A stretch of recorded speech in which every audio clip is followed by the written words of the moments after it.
کہ کتنے جہاز گرائے ہیں. اس کے علاوہ باقی ساری باتیں جو ہیں وہ جو ہے ٹیکنیکل کنزمپشن کے لیے ہوتی ہے. جو ان کے عوام ہیں ان کو صرف یہ 2 سوال جاننے ہیں. تو جب پہلا سوال پوچھا گیا کہ کیا رافیل ہمارے گرے ہیں جیسا کہ فورن میڈیا کلیم کر رہا ہے تو کیا کہا گیا سنیے.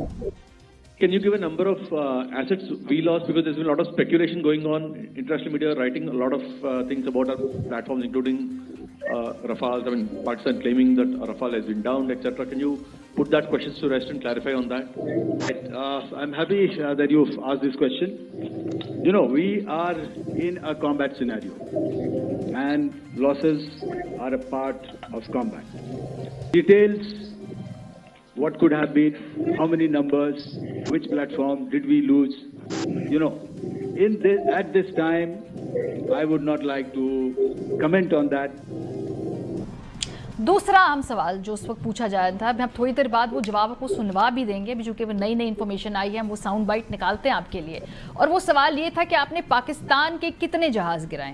اس کے جواب میں یہی جو ریپرزینٹیٹیو ہیں ایئر فورس کے, انہوں نے کہا کہ ابھی یہ ڈیٹا ہم آپ کو نہیں دے سکتے ہیں. ہم نے ڈیفینیٹلی پاکستان کے جہاز گرائے ہیں. وہ کون سی ساکھ کے جہاز ہیں یہ بھی ہمیں آپ کو نہیں بتا سکتے. وہ کتنے جہاز ہیں یہ بھی ہم آپ کو نہیں بتا سکتے. لیکن آپ ہماری بات پہ یقین کیجئے کہ ہم نے جہاز گرائے ہیں, اور اس کا ڈیٹا جب وقت آئے گا ہم آپ کو دے دیں گے. اس طرح ہوا نہیں کرتا ہے کہ اگر آپ 5 دن بعد بڑی تیاری کے ساتھ بریفنگ کرنے کے لیے آئے ہوں اور آپ کے پاس ڈیٹا نہ ہو اپنے کلیمز کو بیک کرنے کے لیے. ہم نے 2 دن پہلے اپنی پریس کانفرنس دیکھی جہاں پر ہمیں وہاں پر جو ڈی سی ایس آپس بتا رہے تھے کہ کس طریقے سے کس فریکوینسی کے ساتھ کس جہاز کو کس مقام پہ گرایا گیا.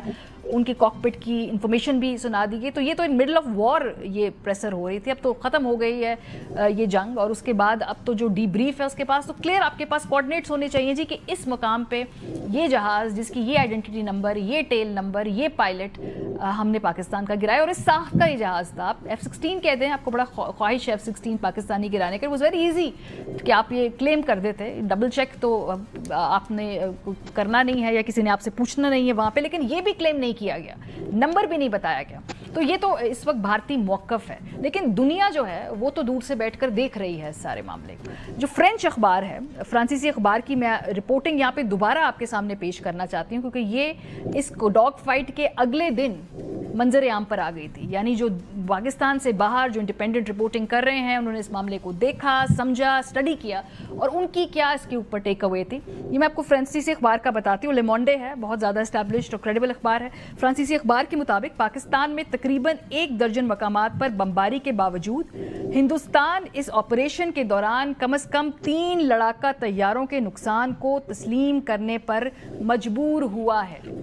یہ بڑے نقصانات ہندوستانی فضائیہ کی کمزوریوں کو ظاہر کرتے ہیں.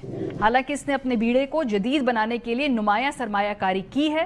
خصوصاً 2016 میں تقریباً 8 ارب یورو کے عوض 36 رافیل طیارے خریدے گئے. ہندوستانی فضائیہ تقریباً 30 فائٹر اسکواڈرن پر مشتمل تھی.